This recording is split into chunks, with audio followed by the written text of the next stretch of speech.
Anugerah dan bencana adalah kehendaknya. Kita mesti tabah menjalani. Hanya cambuk kecil agar kita sadar, adalah Dia di atas segalanya. Oh, adalah Dia di atas segalanya. Assalamualaikum warahmatullahi wabarakatuh. Selamat pagi menjelang siang di wilayah timur. Yang saya hormati Bapak Ibu Bupati yang hadir, Bapak Ibu Sekda, serta tim pemerintah daerah dan Pak Sekda. Izin Pak Sekjen, kami akan mencoba memberikan beberapa penegasan, khususnya menyangkut tata cara dari pelaksanaan Permendagri nomor 20 tahun 2020.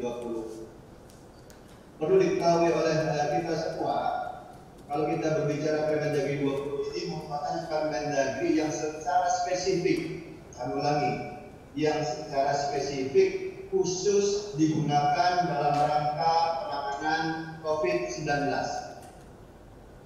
Dalam Permendagri tersebut diatur beberapa ketentuan yang dikatakan akan sedikit berbeda, bahkan sangat berbeda di beberapa titik dengan pengaturan secara umum di bidang pengelolaan keuangan daerah. Nah, ini semua semata-mata karena urgensitas terhadap penanganan COVID 2019. Nah, hal-hal substansi tersebut yang perlu kami tegaskan kepada Bapak Ibu semua, pertama adalah bahwa pemerintah daerah diharapkan bisa mengoptimalkan alokasi belanja tidak terduga. Jadi pendekatan dari Permendagri 20 tahun 2020 ini adalah optimalisasi dari penggunaan belanja tidak terduga. Artinya apa? Daerah dalam plan COVID diharapkan bisa melakukan segala bentuk rasionalisasi kegiatan atau penjadwalan ulang kegiatan, dan semua dikumpulkan di dalam jenis belanja tidak terduga. Apabila ternyata belanja tidak terduga yang selama ini dialokasikan di dalam APBD belum mencukupi, itu konsep pertama. Jadi kalau BTT kurang, rasionalisasi kegiatan kumpul semua ke BTT. Kenapa ini dilakukan? Agar perubahan penjabaran dilakukan tidak berkali-kali. Jadi silakan secara massal teman-teman di pemerintah daerah melakukan penjadwalan ulang ada kegiatan. Yang perlu kami tegaskan kembali berikutnya adalah BTT ini nanti secara spesifik tidak hanya diberikan kepada SKPD Dinas Kesehatan misalnya, atau BPPD yang ada di Pemda, tidak. Silakan seluruh SKPD yang mendapat penugasan penanganan COVID-19 oleh kepala daerah mengusulkan rencana kebutuhan belanjanya. Sekali, mengusulkan rencana kebutuhan belanjanya. Nanti kepala daerah dan DPD wajib melakukan transfer paling lambat 1 hari setelah pengajuan PKB dari masing-masing SKPD. Dan konsep transfernya, konsep penatausahaannya sekali lagi adalah TUBS TU tambahan uang. Sekali lagi, mekanisme tambah uang. Apabila dalam perjalanan ternyata kurang, tidak dimaknai pertanggungjawaban untuk uang BEK sebelumnya harus dilakukan terlebih dahulu, tidak. Silakan langsung kirim kembali dana TU-nya apabila ternyata SKPD yang diberikan kewenangan untuk menangani COVID ternyata masih kurang. Nah, ini yang perlu jadi perhatian. Hal lain, Bapak Ibu, yang agak berbeda dengan Permendagri lain, Permendagri 13, Permendagri Bansos adalah misalnya dalam hal penanganan COVID ternyata perlu ada kebijakan hibah bansos. Kami ulangi, kebijakan hibah bansos yang harus dilakukan oleh pemerintah daerah. Misalnya, mohon maaf, fasilitas kesehatan pemerintah daerah terbatas. Ternyata ada infrastruktur pemerintahan, entah TNI Polri, yang punya fasilitas kesehatan yang bisa mendukung, tapi mereka butuh penganggaran.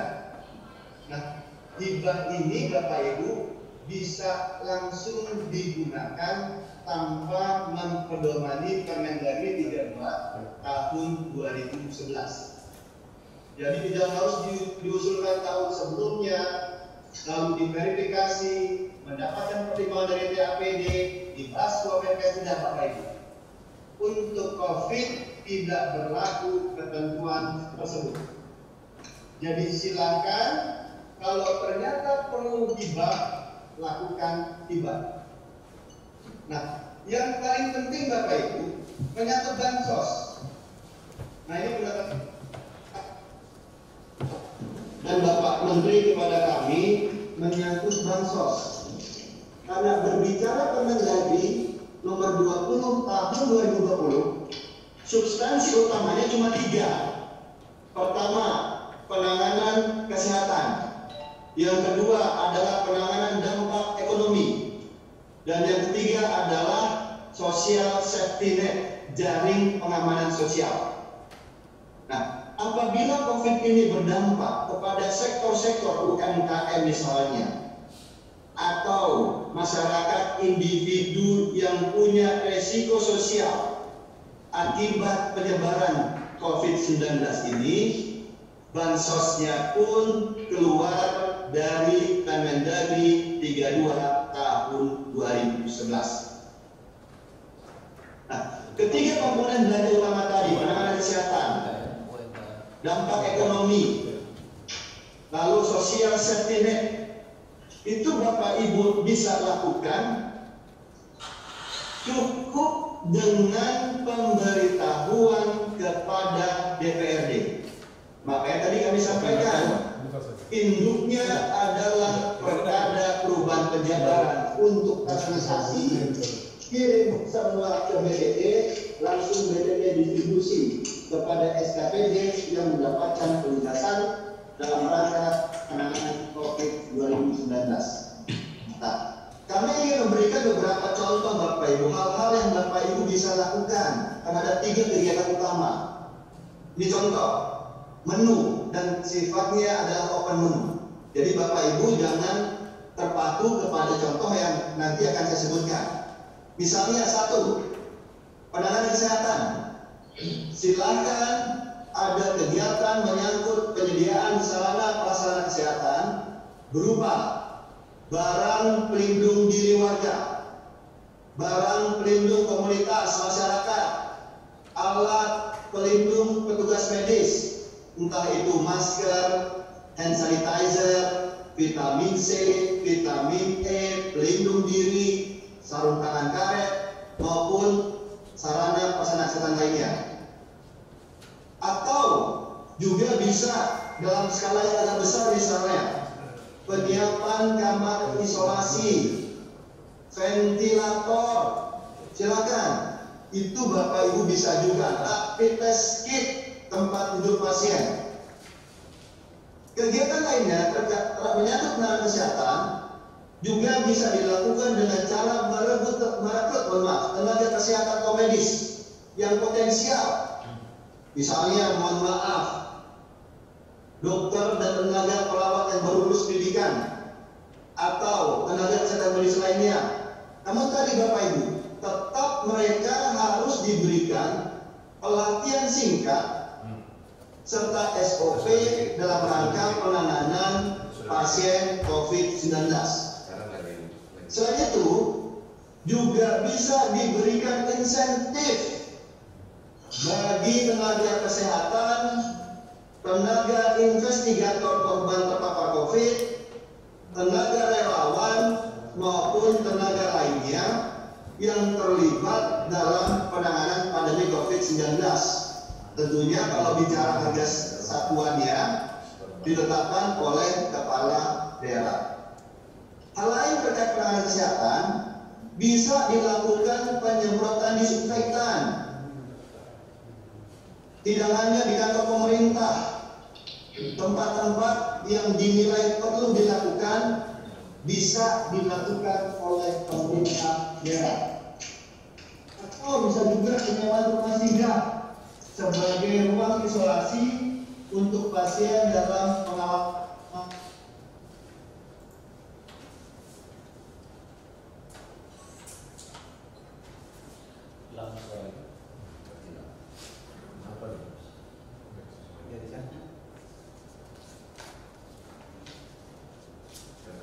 Di penolakan. Nah, dengan alat ini sebenarnya sepanjang ikut protokol COVID, pemerintah daerah atau masyarakat setempat tidak perlu khawatir menyangkut penanganan kesehatan pasca wafatnya seseorang begitu diindikasi positif COVID. Itu yang pertama. Silakan dikembangkan terkait penanganan kesehatan sesuai karakter dan kebutuhan daerah. Yang kedua adalah penanganan dampak ekonomi. Misalnya pengadaan bahan pangan, kebutuhan pokok, supaya ketahanan pangan di daerah itu terjaga. Jangan sampai ada panik buying di pemerintah daerah, di level masyarakat.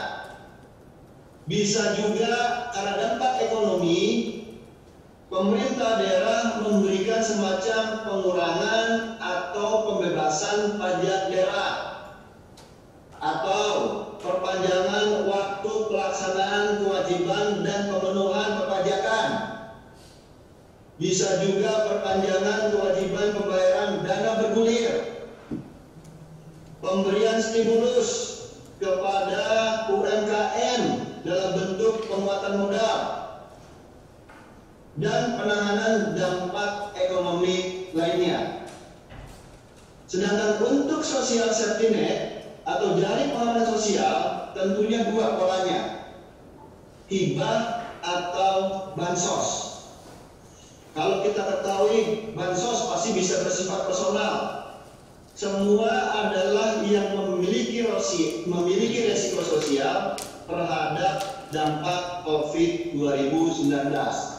Hibah tadi bisa kepada instansi vertikal sepanjang mendukung penanganan pandemi COVID-19. Nah, lagi-lagi Bapak Ibu, ini semua untuk hibah bansos tidak lagi berpedoman kepada Permendagri 32 tahun 2011. Nah, bagaimana tata caranya? Tentu itu menjadi pertanyaan. Ya, tetap berbasis kepada usulan. Agar membedakan dengan hibah bansos 32 2011, maka usulannya harus jelas secara tegas menyatakan dalam rangka penanganan COVID. Nanti silakan pemerintah daerah memberikan analisa yang matang dan mendalam, tentunya berdasarkan dari bukti-bukti yang ada terhadap dampak sosial yang diajukan oleh calon penerima hibah atau bansos. Selanjutnya, apabila ingin diberikan dan sudah diperhitungkan melalui analisa yang matang dan mendalam, tentunya perlu ada penetapan calon penerima hibah berdasarkan SK Kepala Daerah. Ya tentunya begitu ada SK penetapan, tentunya ada MPHD dan mekanisme transfer seperti biasa. Nah, kami berharap ini semua bisa dilakukan dengan cepat, tepat, dan akurat. Tentunya sesuai yang disampaikan oleh Pak Sekjen tadi, kami berharap menyangkut refocusing APBD segera Bapak Ibu laporkan kepada Menteri Dalam Negeri paling lambat 7 hari setelah hari ini. Kenapa seperti itu? Kami dengan Kemenq Bapak Ibu sudah berkoordinasi terhadap strategisnya nilai refocusing pada APBD. Pada saat Bapak Ibu nanti mengajukan DAU bulan Mei 2020, salah satu syarat adalah laporan refocusing. Jadi segera pemerintah daerah melakukan refocusing sesuai Impres 4 2020 dan Permendagri 20 tahun 2020. Refocusing ini tidak sekali Bapak Ibu.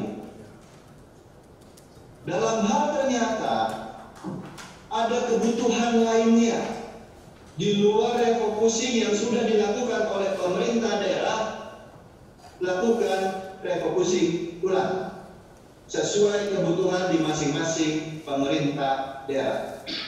Nah, akan menjadi pertanyaan tentu bagi Bapak Ibu, Pak, di dalam Perpu ada penyesuaian dana transfer, entah itu DAU, DAK, DBH, DID, atau dana transfer lainnya, sebut saja Otsus untuk Papua dan Papua Barat.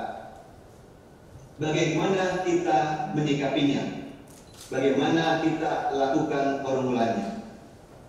Memang secara pasti Bapak Ibu, secara pasti kami ulangi, penetapan dana transfer setelah keluarnya Perpu 1 2020 tentunya akan ada Perpres dan PMK mengenai alokasi. Pasti itu. Sebagai gambaran Bapak Ibu semua, sebagai gambaran, ini sifatnya agregat, tidak pasti karena angka itu bergerak. Rasionalisasi DAK besarannya sekitar 25%. DAU sekitar 10%. DID juga sekitar 10%. Nah, apabila ternyata DAU berkurang 10%, sangat besar kemungkinan lagi-lagi, karena perhitungan Otsus adalah 2% alokasi DAU nasional. Hal ini pun juga akan berimplikasi terhadap besaran Otsus. Lalu DBH kira-kira akan ada rasionalisasi sebesar 23,6%. DAK non fisik 1,2%. Nah ini variatif Bapak Ibu. Kami koordinasi dengan Kemenq. Bagaimana Kemenq nanti melakukan rasionalisasi? Mereka memprioritaskan kepada pemerintah daerah yang uang kas, saya ulangi, uang kas cash money di RKUD dinilai cukup besar.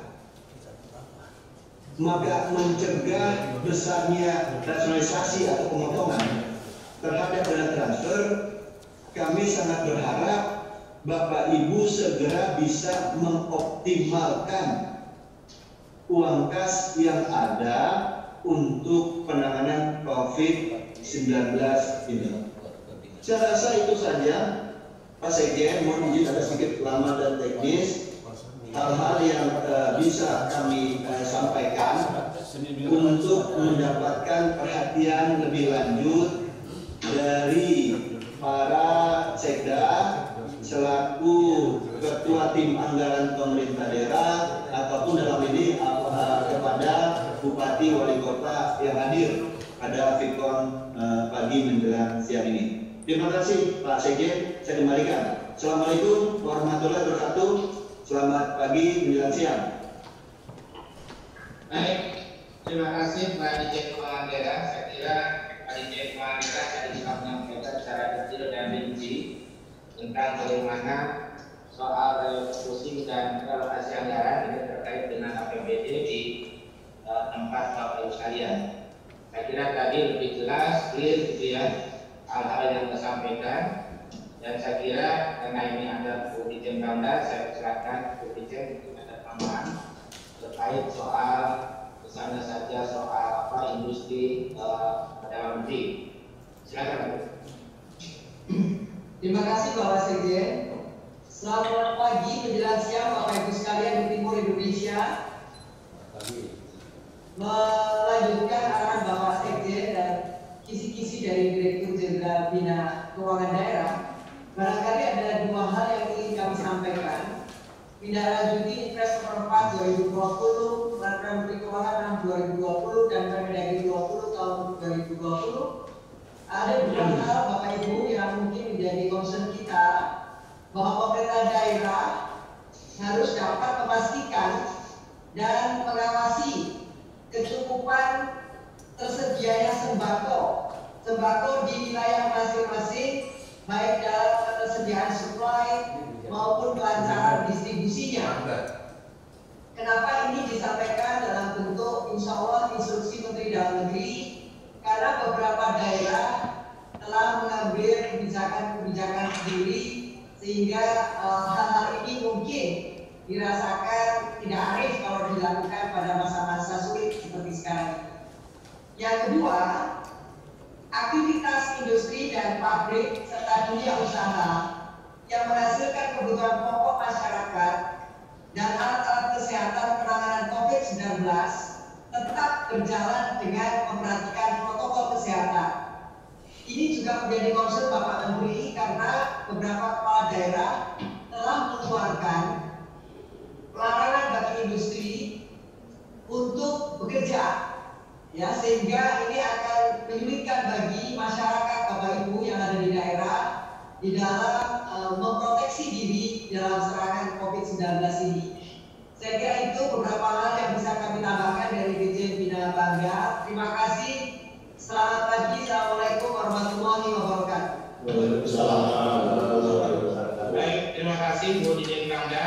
Saya kira kita masih ada lagi Pak Dirjen Nasir terkait dengan tugas-tugas, silakan disampaikan.